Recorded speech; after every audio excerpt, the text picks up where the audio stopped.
Boa noite. Uma saudação aí a todos e a todas. Para nós, muito bom estarmos aqui hoje. Também um convite. Foi falado aqui, se apresentasse o que tínhamos preparado. Alguns que já nos conhecem sabem que nós não preparamos falas, né? Nós procuramos sempre, no nosso dia a dia, estarmos refletindo a questão moral. E não só com leituras espíritas, com vários tipos de leituras. Para tanto, a gente já comenta o Evangelho no Centro há uns mais de 10 anos, e no ano passado, para cá, pediram que a gente começasse a gravar as falas, porque muitas pessoas às vezes não podiam acompanhar. Todo domingo eu comento o Evangelho, né? No centro que eu frequento lá, no bairro Damas. E aí, depois as pessoas começaram a pedir, a gente começou a gravar e montou um canal para passar esses evangelhos. Como a gente vive nessa questão de reflexão, não prepara, a gente não lê só o Espiritismo. Então a gente criou um grupinho no WhatsApp, em que a gente coloca os evangelhos toda semana, e todo dia, dentro das leituras que a gente fez e vai fazendo, a gente comenta uma frasezinha de 1 a 3 minutos todo dia. Então o que a gente coloca lá é um grupo fechado, a gente não abre para ficar dando bom dia, boa tarde, tá lá, só quem coloca é o administrador. Aí a gente, uma vez por semana, a gente abre o grupo 1 hora para o pessoal que quiser falar alguma coisa. Então alguém tem interesse de participar do grupo? A nível de evangelho, que haverá falsos profetas e falsos cristos, que reconhece-se a árvore pelos frutos que dá, e essa questão do que nós vamos fazer, onde nós vamos colocar, amarrar o nosso burro, como diz aqui no Ceará, é uma grande perspectiva.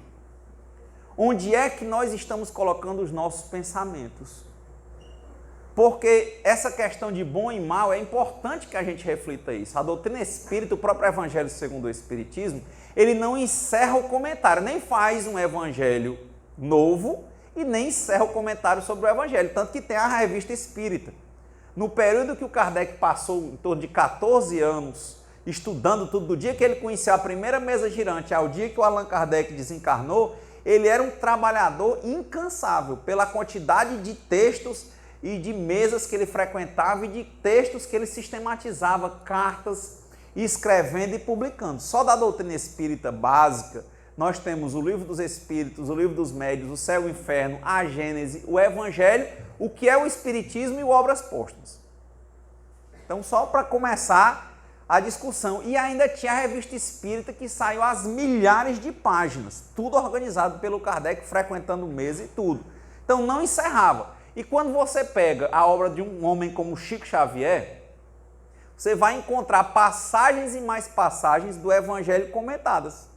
Tanto pelo irmão X, contando até passagens novas, como tem lá no livro Boa Nova, que começa o livro Boa Nova do irmão X exatamente dizendo isso, que lá no plano espiritual comentavam passagens da vida do Cristo que não constam no Evangelho bíblico normal. Quem leu aqui o Boa Nova? Ele traz essa perspectiva, e aí ele começa a trazer partes muito fortes, porque no Evangelho tradicional pouco Cristo fala. E lá você tem algumas outras passagens interessantes, não reescrevendo, nem contrariando, mas juntando. Assim como haverá vários e vários textos, o Chico Xavier deixou em torno de 420 obras publicadas, e dentro dessas obras mais comentários sobre o Evangelho, ou seja, não se esgota.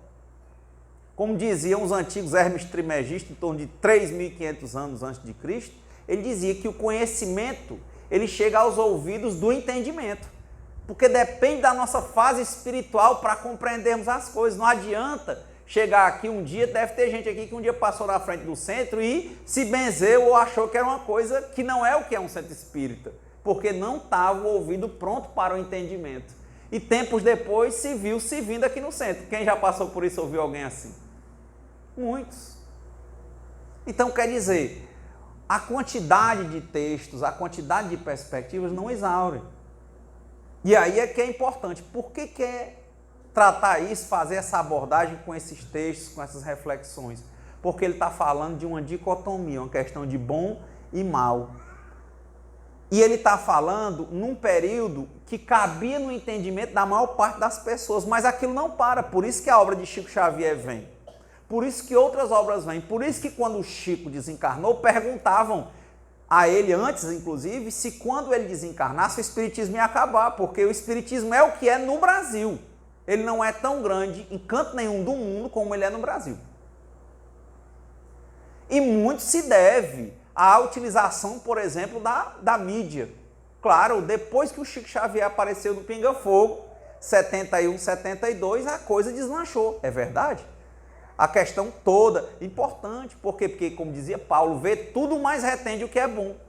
Então ele vai aprimorando os nossos discursos, às vezes vem trazendo a mesma análise que já foi feita, só que com outras palavras, com outros exemplos, que vai chegar ao ouvido do entendimento de cada pessoa, tentando não dividir, mas tentando somar, tentando chegar ao máximo de pessoas possíveis, chegando ao nível do entendimento, num detalhamento profundo, porque senão a gente chega num nível de intelectualismo espírita, até do nível de dizer que não dá para ser espírita se não souber ler, porque espiritismo tem que ler muito. E na verdade não precisa. Como disse o Chico, nessa passagem que os médicos disseram que iam fazer o instituto, ele disse, infelizmente Jesus Cristo não vai participar, porque ele não era formado. O que o Chico estava querendo dizer com isso? Que a gente evitasse as exclusões. Daí a nossa temática de estarmos trazendo também outros textos para o nosso discurso, para a gente não ficar xenófobo, aceitar uma religião e dizer que o outro está errado, porque o nosso nível de maturidade ainda não dá para isso. Daí a ideia do apedrejamento, do não julgueis. Por que eu não posso julgar? Porque eu não tenho conhecimento ainda. Diz o Dalai Lama que o maior problema da humanidade se resume a uma palavra. Aquele livro dele, Quem é Você? Ele diz, qual é a palavra, Dalai Lama? Ele diz, ignorância. Tem dois tipos de ignorância. Todos os problemas do mundo estão aí. Primeiro tipo, aquele da pessoa que não sabe das coisas.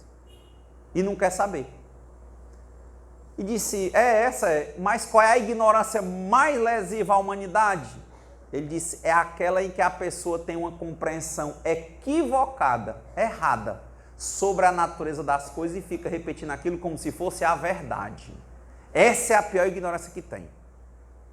Essa é a que vai fazer com que pessoas, por exemplo, compreendam como algo nefasto um centro espírita e tenham medo de entrar num centro.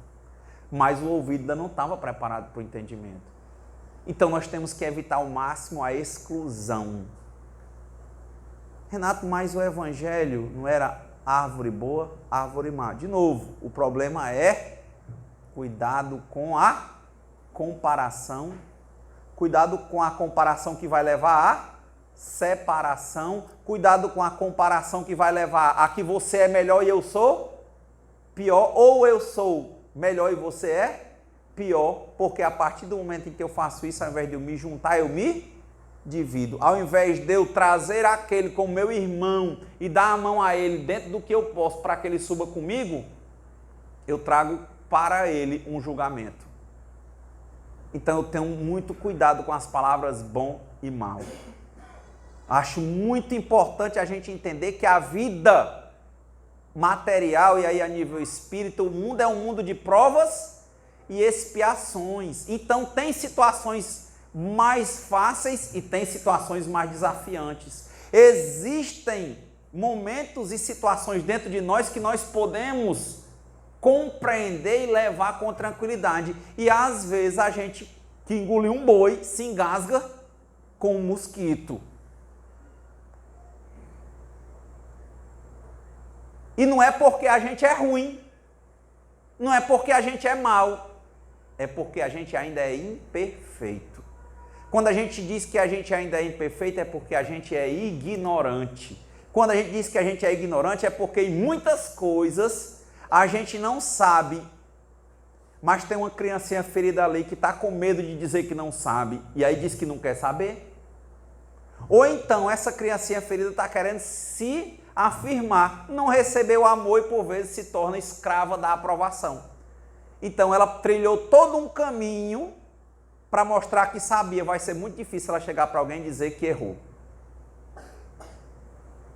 Quem dizia isso era o Osho. Ele dizia, é muito mais fácil um vagabundo se tornar um santo do que um cidadão se tornar um santo. Ele disse, por quê? Porque o vagabundo ele não tem mais o que perder. Se ele disser assim, eu quero ser bom, pronto. E alguém que passou a vida ganhando o que o Krishnamurti chama de respeitabilidade, independentemente de como conseguiu, tem muito a perder para dizer que errou, para assumir. É a questão da humildade. Daí o Cristo dizer, vinde a mim as criancinhas. Quem são as crianças? Somos todos nós. Não podemos, quando não podemos ter amor, ou enxergar o amor, temos que ter no mínimo compaixão. Evitarmos as comparações, evitarmos os julgamentos. Por quê? Porque quem julga é Deus. Quem lê o livro Nosso Lar, é uma parte muito forte. Quando o Clarence tinha uma senhora que ela queria voltar, ele já tinha transformado ela, já tinha colocado essa mulher para trabalhar em vários setores, ela disse que estava cansada de todo canto, colocou para descansar e ela disse que não aguentava mais descansar.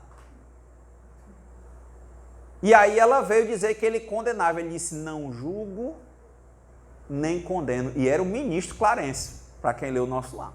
Não julgo nem condeno. Então, cuidado quando disser árvore boa e árvore má. Não compete a nós, compete a Deus.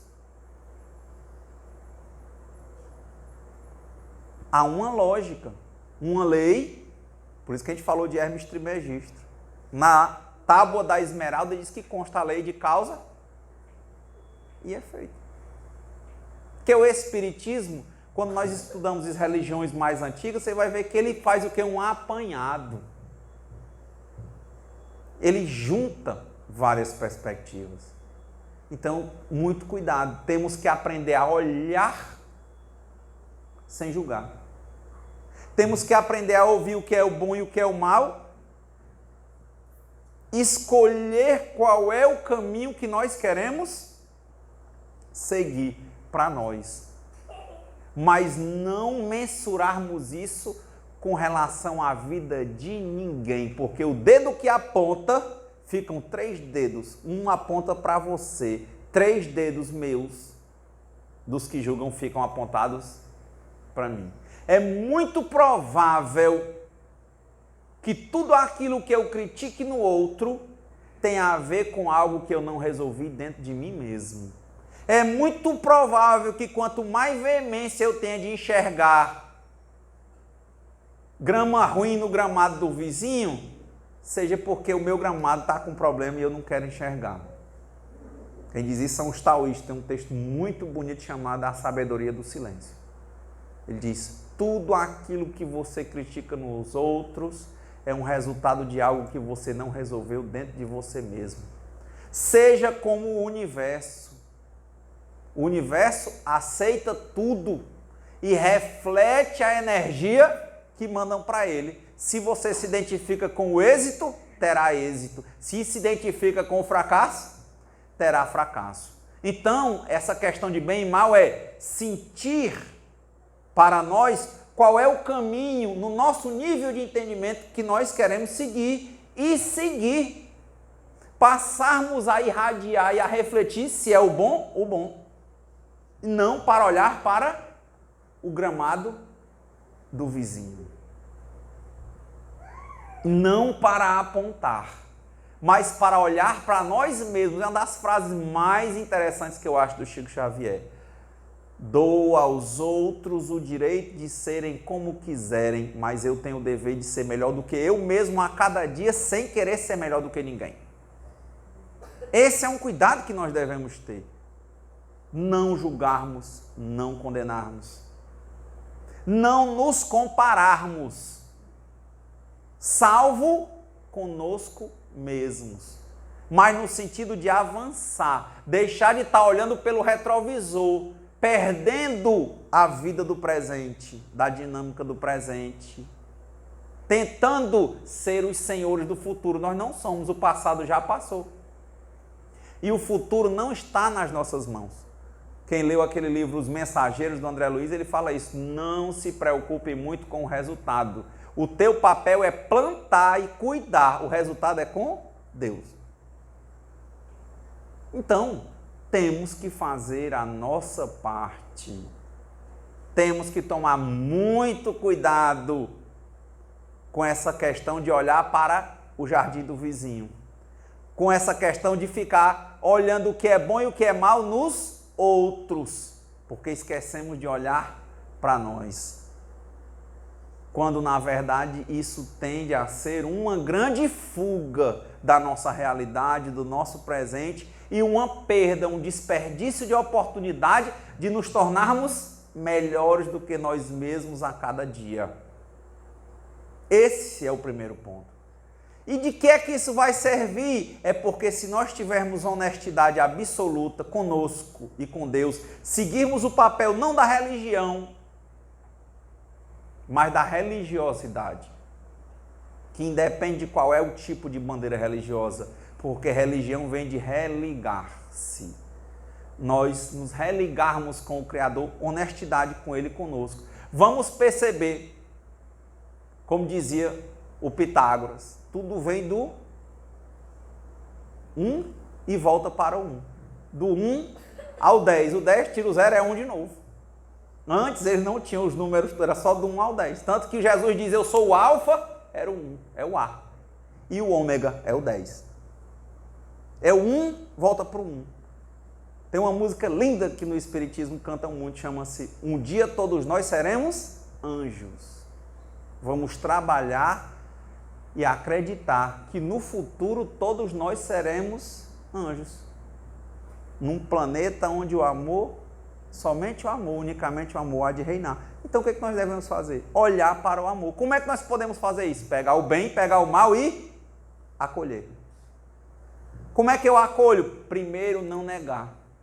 Primeiro, enxergar que nós nem somos bons plenamente ainda, nem somos maus plenamente. Por isso que eu gostei do símbolo do taoísmo, né? O yin e o yang. É o branco, o negro, e dentro do negro tem uma pontinha branca, dentro do branco tem uma pontinha negra. Quando você gira aquilo, está tudo misturado. Nós somos isso. Porque o Criador, o um, não tem contradição, ele não tem dois. Por isso que ele é inteira verdade, ele é pleno. Mas nós temos contradições, temos dificuldades. E temos que ter uma claridade, uma atenção muito grande de observar que dentro de nós tem coisas que estão bem encaminhadas e tem muitas coisas que nós ainda temos que ajustar. Mas para isso nós temos muito serviço de olhar, de afastar os preconceitos do passado, de afastar a opinião, a cultura, aprendermos a simplesmente tirar as máscaras e nos observar como sendo esse todo que tem contradições. A partir do momento que nós enxergarmos que dentro de nós, que não somos o um, né? Nós somos o dois. O um não tem contrários, nós temos. Tudo nós começa por dois: matéria e espírito. Precisa do alimento espiritual, mas precisa trabalhar para sobreviver. Tudo para nós é dois.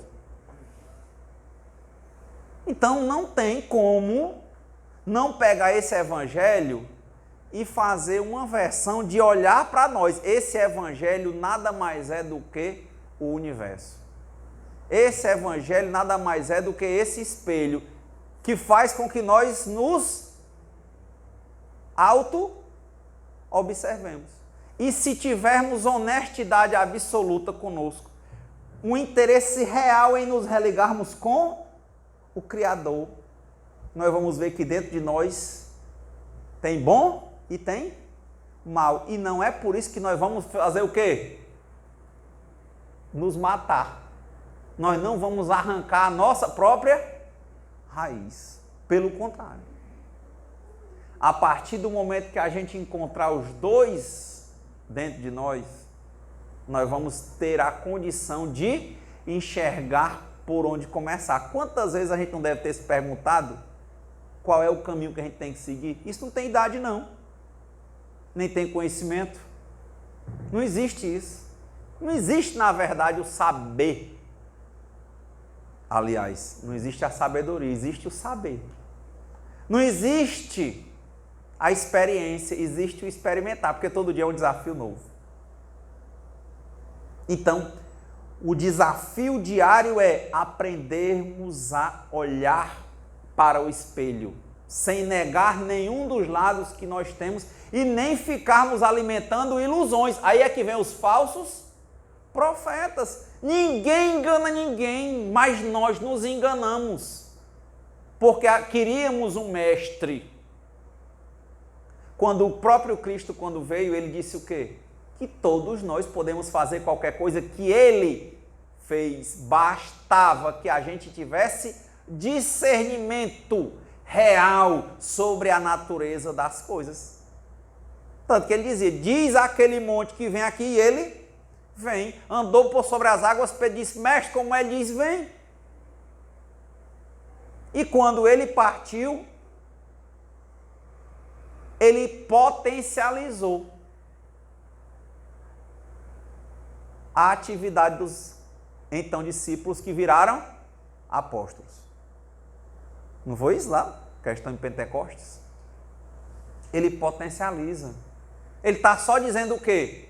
Que o verbo que se fez carne está em todos nós.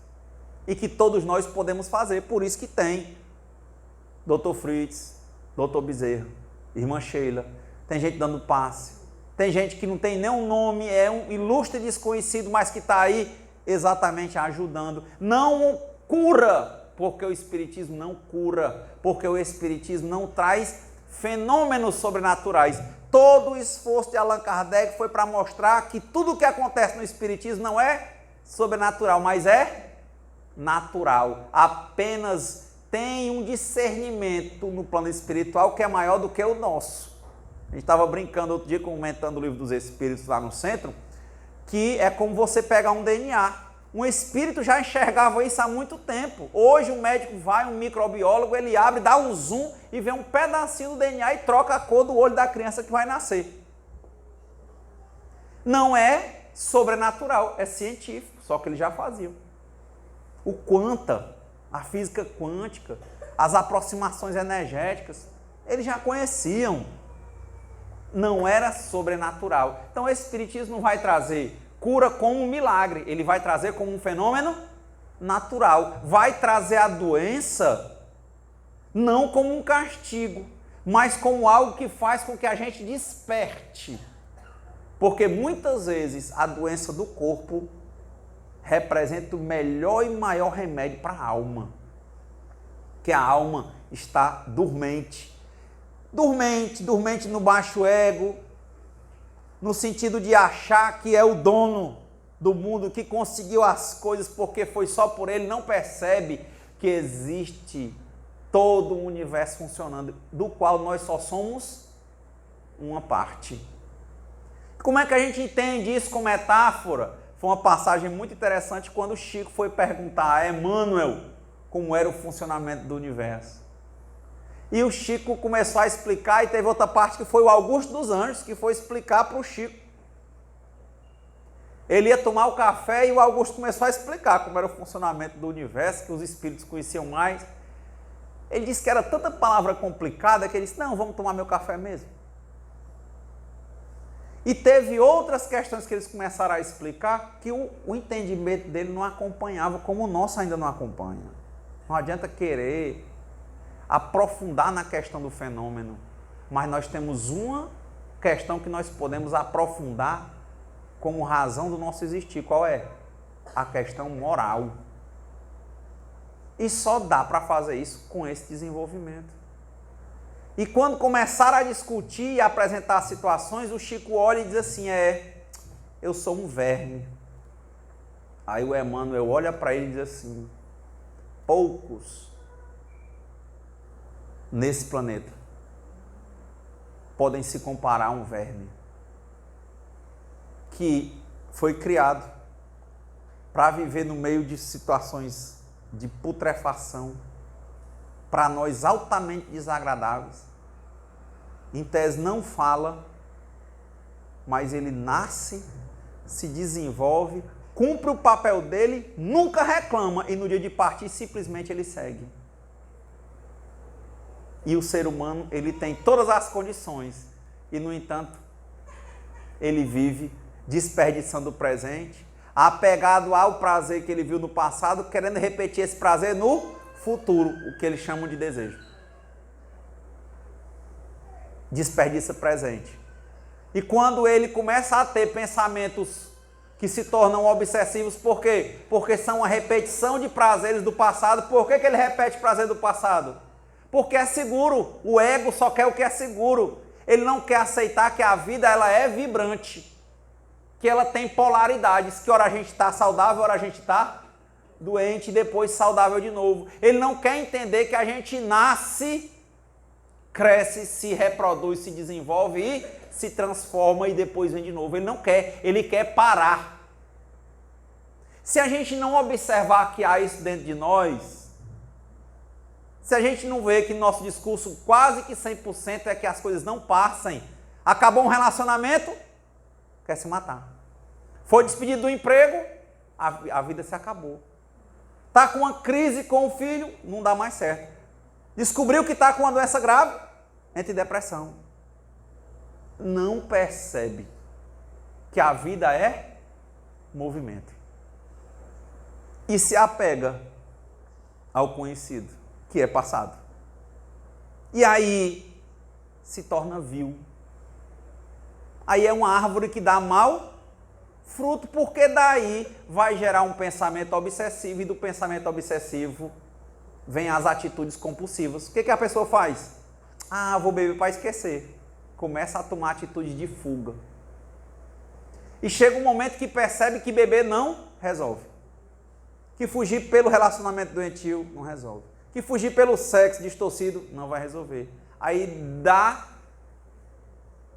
ignorância, criou pensamento obsessivo, começou a fugir, criou atitudes compulsivas, depois entrou em depressão. E o que é que o mundo tem hoje? A cada 4 segundos, uma pessoa comete o suicídio. A temática que foi falada aqui hoje. 4 segundos. Índice fortíssimo. Então, a meu ver, é o evangelho do espelho. Falar de bom e mal é ter a honestidade absoluta, a religiosidade, se religar ao Criador e a si próprio para se enxergar. E se aproximar de si, se acolher com os prós e os contras. Também não se julgar e não se condenar, se acolher. Como dizem aí os psicólogos sobre criança ferida, olhar para a criança ferida, lembrar de quando é que ela foi ferida, se é isso, e não ficar emaranhado no tempo que ela foi ferida, olhar para hoje e dizer assim, hoje eu posso te acolher, e acolhe. Quer chorar? Hoje eu tenho um ombro, chore comigo. Agora, depois que chora, dá uma vontade, já um alívio de sorrir. Vamos deixar a criança chorar. Vamos abraçar, vamos olhar. Não é para se emaranhar no passado, mas para se enxergar. Aí não falta serviço, não tem idade, não tem preguiça, não tem. Mas quantas pessoas não já devem ter falado desse evangelho, milhares de vezes, sempre querendo se comparar com o outro, dizendo que ele é bom e o outro é mau. Eu estou aqui no centro, meu irmão está bebendo cachaça lá na esquina. Ó. Aí começa a se comparar. Na hora que se compara, está se achando melhor. Na hora que está se achando melhor, aí o maior vira o menor. Porque uma coisa que ele não tem logo é humildade. Dai a César o que é de César e dai a Deus o que é de Deus. Você está no seu tempo, o seu entendimento te trouxe para o centro espírita, faça a sua parte. E o outro, no dia que chegar o tempo dele, ele virá. Quem leu o livro há 2000 anos? Frase mais marcante quando Cristo, o senador Públio Lentulus procurando Cristo, né? Mandando o povo procurar, porque ele, como senador, que era politeísta, não ia atrás do Cristo. O Cristo apareceu, foi? quando apareceu, ele não conseguiu fitar o Cristo, ele caiu de joelhos chorando, não foi? Cristo olhou para ele e disse assim: eis um momento determinante na sua vida. Agora você vai me dizer se vai me seguir agora ou daqui a mais algum tempo. Vocês sabem, ele não quis seguir naquela hora, mas depois, 50 anos depois, ele era cristão. Noutra vida. Mas para o Cristo não tinha dúvida. Um dia todos nós seremos anjos. Cristo olhou para ele e disse: vai me seguir hoje ou daqui a algum tempo? É muito tranquilo isso. Então, não me compete ficar olhando o que é que o outro não faz. Talvez me compita até olhar o que ele faz de bom, se for para me inspirar a ser melhor do que eu mesmo. Mas cada coisa e cada um no seu tempo. E bom e mal é para olhar para quem? Para si próprio. Como começamos com Platão. E tem uma parte no livro do próprio Evangelho falando de Sócrates e Platão. Porque o Platão ele falava que no mundo das ideias tem arquétipos, que eles chamam. Né? Tem um modelo de bondade, que a gente só é algo falhado desse modelo de bondade. E o nosso sentido de vida é voltar para a pureza da bondade. Mas nós nos desvirtuamos no caminho. Por isso que o Platão dizia: maior prova de amor que há é crescer e amadurecer. Por quê? Porque tem frutos que antes de amadurecer, apodrece. Mas o Criador é tão misericordioso que Ele nos dá para quem acredita, e não são só os espíritos que acreditam nisso. Longe disso. Ele nos dá a compreensão sobre reencarnação. Que os Vedas falavam do Sansara, que os hindus falavam do Dharma, que é uma lei que mantém as estrelas no céu e o mar no lugar deles sem invadir as coisas, ou seja, tem uma ordem. Mas que quando a gente se desvia da ordem, é como se fosse uma bolinha naquele jogo, antigamente, que a gente, qual era o nome daquele joguinho que era um... Não, que a gente batia assim, fliperama, né? Não, mas o totó também. Bate a bola, só que o fliperama é assim, você bate aquela bola, ela vai batendo. Ó. Isso é o karma. Só está dizendo o seguinte, tem uma lei e tem um caminho. Isso é o Dharma. Tem uma ordem. Mas na hora que a gente se desvia, a gente faz o quê? A gente bate na parede e volta para outra parede, bate, volta, ao invés de seguir direto. O que os Vedas chamavam de Sansara. É a roda. Enquanto você não se libertar desse seu baixo ego que lhe leva a não se enxergar, a não assumir a sua responsabilidade, a se comparar com os outros, a fugir do seu próprio trabalho, a não se trabalhar, a ser um escravo, porque o escravo é aquele que, no que ele não pode mudar, ele fica trabalhando. Tem como? E o que ele pode mudar, ele abandona. É um caso. Eu posso mudar você? Não. Os anônimos, os alcoólicos anônimos e vários outros anônimos que são decorrentes das histórias de Bill e Bob, eles têm um lema chamado Viva e Deixe Viver. Então, como é que eu fico me preocupando? Dizem que um filósofo, que um espiritismo é uma parte, ele é filosofia. Filosofia é amigo da sabedoria. Diz que um filósofo ele nunca está preocupado. Ou ele está ocupado, ou ele está desocupado. Como assim? Ele não é escravo. Porque a gente se preocupa, é porque a gente está preocupado com o que a gente não pode modificar. Nos tornamos escravos. E o que a gente pode modificar? Que é a nossa própria conduta, que é afastar os pensamentos obsessivos, deixar de praticar atitudes compulsivas, lidarmos e transformarmos o que nós temos condição de modificar. A gente não faz. a gente está mais preocupado com o que a gente não pode modificar do que com o que a gente pode. É a pessoa que descobre que está com uma doença, entra logo em depressão e se mata. Ao invés de fazer com o que pode, que é o quê? E se cuidar, se tratar. Ou até mesmo se entregar. Como dizia o Hermógenes lá do yoga. Ele dizia, entrego, confio, aceito e agradeço. Estou lendo um livro muito interessante do Bert Hellinger, trata sobre constelações familiares. E ele diz que tinha uma história, que ele diz que tudo é regido por 3 princípios. Pertencimento, o outro é equilíbrio e o outro é ordem. Isso tem uma ordem. E ele dizendo que teve uma mulher nos Estados Unidos, ele vendo uma história na televisão, que ela soube que estava com câncer terminal, abriram e fecharam, porque disse que não tinham o que fazer. Ele disse, não, vá para casa, fique só tomando remédios para evitar a dor e espere a hora. E disse que haja o tempo passar, e a mulher não morria, nem foi mais para o hospital. Quando foram estudar, ela não tinha ficado curada. Aí o Hellinger se interessou por isso e foi, né, ele trabalha isso no livro, a fonte não precisa perguntar pelo caminho. É a questão da ordem. Né? Ele diz, no dia que disseram para essa mulher que ela ia morrer, o que ela fez? Ela aceitou. Tá bom. Ela deixou de lutar.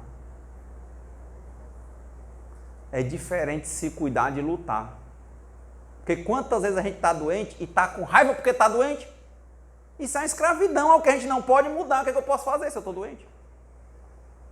Quem já adoeceu e não gostou? Não. A gente, mas veja, eu disse um dia para minha mãe, eu tive chikungunya constatado, eu disse, foi a melhor coisa que aconteceu na minha vida. Você é louco. Porque eu comecei a procurar ver o que era bom. Paulo vê tudo, mas retende o que é bom. Isso é a filosofia espírita. É aplicar o que a gente está lendo, gente. Eu disse, se existe um Deus, não existe acaso. Se Deus sabe quantos fios tem na cabeça de cada pessoa, eu tenho que aceitar. Pronto. Aí fui me tratar. Eu não estava lutando. Não cabe agora contar todos os detalhes dessa minha experiência. Mas foi impressionante. Hoje eu não sinto nada. O pessoal diz que vive sentindo dor, eu não sinto nada. Nada. Tempo depois me ensinaram a caminhada de pé descalço. Eu faço todo dia, pronto. Aí acabou que tinha umas dores nos calcanhares. Acabou. Caminhando. Porque não tem remédio para chikungunya. Depois que pega, vai passar pela febre, quase morre, depois é uma coceira e depois dor. Tanto que o nome chikungunya vem do africano que é ficar curvado. Eu estava tão assim que eu caminhando e uma médica, a gente estava andando, ela disse assim, ela era até, a especialidade dela era, que era exatamente de articulações, né? Ela disse, cuidado para você não se acostumar com a dor, porque eu disse, não, é isso mesmo. Ela disse, não, vá tomar um remédio para artrite, artrose, vou não. Eu disse, não, se tem a dor é porque eu tenho que sentir, eu não estou amando a dor. Eu estou me tratando com o que me mandaram me tratar, mas eu não vou começar a criar coisa. Já me disseram que a chikungunya deixa uma dor por no mínimo 6 meses, sei lá. Eu disse, não, está no tempo, eu não vou atrás, eu tenho que viver isso. E hoje eu não sinto dor nenhuma. Acho que foi um momento, dentro desse negócio de mal e bom que tem dentro de mim, no sentido de que tem coisas que eu estou um pouco mais avançado e tem coisas que eu ainda estou muito materializado, muito apegado. Mas nesse momento eu tive uma aceitação. Talvez foi o que aconteceu com essa mulher. Fiquei curado. Curado, porque eu não sinto nada. Mas eu passei pela dor. E eu lembrava que a filosofia espírita me dizia, a dor é necessária, mas o sofrimento é opcional. Eu aprendi a sentir dor, mas não precisei sofrer. Eu vivi a minha chikungunya, mas eu não lutei contra ela. Eu me tratei, porque tinha tratamento. Mas lutar contra ela é ficar com raiva. Me lembro, eu ia fazer uma palestra num evento internacional. No dia eu saí para fazer, me queimando de febre. Aí me levaram para o médico, quando chegou lá eu apaguei. Eu desmaiei. Nunca tinha faltado a um compromisso. Mas é isso, não vou lutar. Eu vou aceitar e lutar com o que eu posso. Renato, mas nenhuma vez você luta? Digo, luto. Por quê? Porque dentro de mim tem o evangelho de hoje. Tem a árvore boa e tem a árvore má. Porque eu tenho contradição. Mas com a filosofia, com esse amor à sabedoria, com a utilização dessas frases, dessas mensagens, eu consigo, na hora que eu estou correndo, eu mesmo é como se eu saísse, a árvore boa, ao invés dela dar um chute na árvore ruim, o que ela faz? Ela diz, ei, árvore ruim, presta atenção, tá com raiva de quê? Não, eu estou com raiva porque eu estou doente. Aí eu estou gritando e tal. Tu acha que vai resolver? Aí a árvore ruim, não. Bora resolver? O que a árvore ruim faz? Bora. Tá doendo? O que eu fiz? Botei a árvore má para conversar com a árvore boa. E ela se transformou. Os antigos diziam que dentro de nós tem dois cães, um mau e um bom. Qual é o que vai ganhar brigando direto os dois? Qual é o que vai ganhar? O que você alimentar. E se você não matar nenhum dos dois de fome, se você acolher todos os dois e botar eles para conversar. É danado por ruim virar bom. Não sei se vocês viram falar que ele inventou do iPod. Lembram qual era o nome dele? Da Apple? Steve Jobs. Dizem que ele leu só um livro na vida dele, que ele gostava e andava com ele. Era de um yoga chamado Yogananda. Já ouviram falar? Tem a biografia do Yogananda no Netflix. Vocês vão ver uma passagem mais marcante que eu achei daquele filme. Tinha naquele tempo, né, os hippies e drogas, sexo, drogas e rock and roll e tal. E ele tinha um ashram. E tinha um cara que era sexo, drogas e rock and roll. E começou a gostar de andar lá no ashram. E ele via a questão espiritual do Yogananda. E um dia ele chegou bem sincero para o Yogananda. Disse assim, Yogananda, eu vou ser bem sincero com você, não vou mentir não. Eu gosto muito de andar aqui. Eu gosto do ashram. Eu me sinto bem. Mas não vou mentir não. Lá fora tudo de ruim que tem eu faço. E eu vim lhe dizer porque eu não quero ser falso. Eu respeito tanto o ashram. E eu queria saber se eu sou uma árvore ruim, como quem diz, né? Uma ovelha negra aqui dentro que eu posso estragar o ashram. Sabe o que foi que o Yogananda disse? Ficou olhando calado para ele. Aí ele olhou e disse assim, como o Yogananda ficou calado, ele disse, você não acha que eu deveria me afastar do ashram? Aí o Yogananda olhou para ele e disse assim, não. Você deve olhar muito para dentro de você para saber o que é que você realmente gosta. Porque você está dizendo que gosta daqui e gosta de lá. Mas está dizendo que tem um conflito. E veio se abrir para mim. Isso aqui é danado para você começar a deixar de fazer as coisas de lá. Por isso que eu estou lhe perguntando. Venha. E foi o que aconteceu. Quem leu o livro do Machado de Assis que tem a Igreja do Diabo? O bem pega. A gente pensa que é o mal que pega, é não. Quantos drogados hoje, menino está entrando na droga, querendo ter um barato e ser o danadão porque ele tem a carência. Mas que tempo depois está lá o quê? Chorando e pedindo um tratamento, chorando para deixar a droga. Quem já viu isso? Muitos. Ele diz, eu não consigo, mas dentro dele, ele não está sendo puxado para o mal, ele está sendo puxado para o bem. O cara começa a andar no centro, pode ser o que ele for, ele tende a mudar, não precisa de esforço, não precisa de disciplina. Basta só se observar, se compreender, se acolher e continuar. Tem uma frase muito boa de um marqueteiro que ele diz: o faixa preta, ele é o faixa branca que não desistiu. E aqui no centro é assim. Às vezes o pior servidor um dia vira o dirigente do centro e um dirigente maravilhoso. É só vir. Mas se ele ficar vindo para cá, querendo dizer que ele é santo, quando a música está dizendo é que um dia seremos santos, ele começar a querer esconder a parte que ele tem de dificuldade, para querer aparentar ser quem ele não é, aí ele está sendo um falso profeta. Só porque ele não usou a primeira parte do evangelho de hoje, que era se acolher com as suas bondades e as suas dificuldades. Porque o mal em si ele não existe. Só tem um Criador. E ele não tem contradição. Ele não tem dois. O criado tem dois, o Criador não. Então o mal não tem existência em si. É por isso que ele não permanece.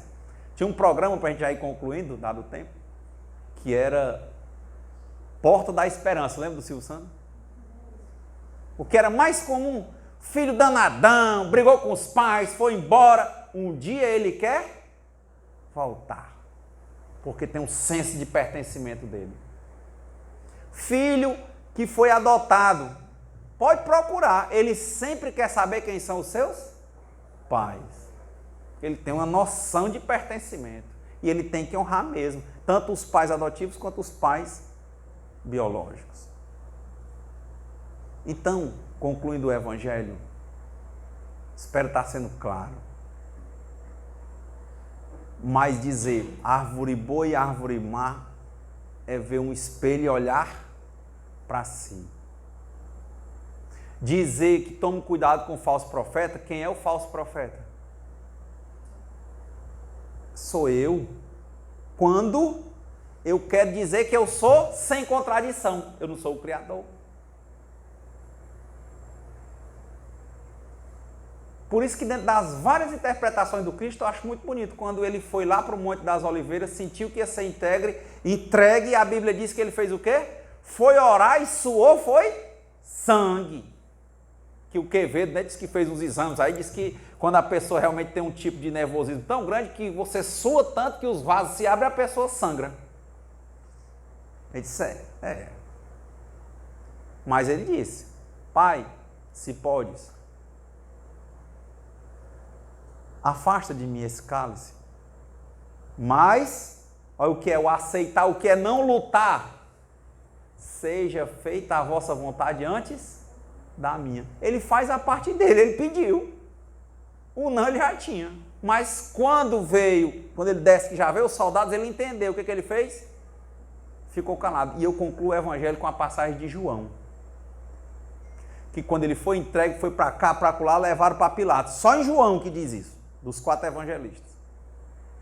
Ele aceitou e não falava nada. Todo mundo dizia as coisas com ele, ele não falava nada. E quando Pilatos perguntou, ficou questionando ele, Jesus não respondia, não é assim no evangelho?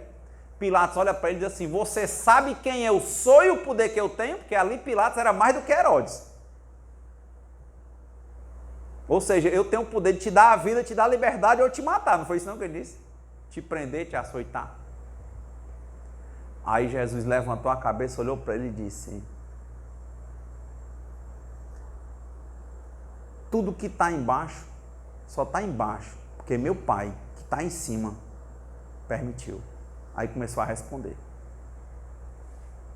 Pega lá, tábua de esmeralda, Hermes Trismegisto no Egito, onde Moisés estudou, dizia que há um princípio no mundo, que é o princípio da conformidade. O que é embaixo é conforme o que está em cima. Pega o espiritismo, o que a gente sabe aqui, os espíritos já sabiam. Pega o Platão, os arquétipos. Então a filosofia espírita trabalha a moral espírita e é isso que vai fazer que nós sejamos melhores do que nós mesmos, mas não queiramos ser melhores do que Ninguém. Obrigado.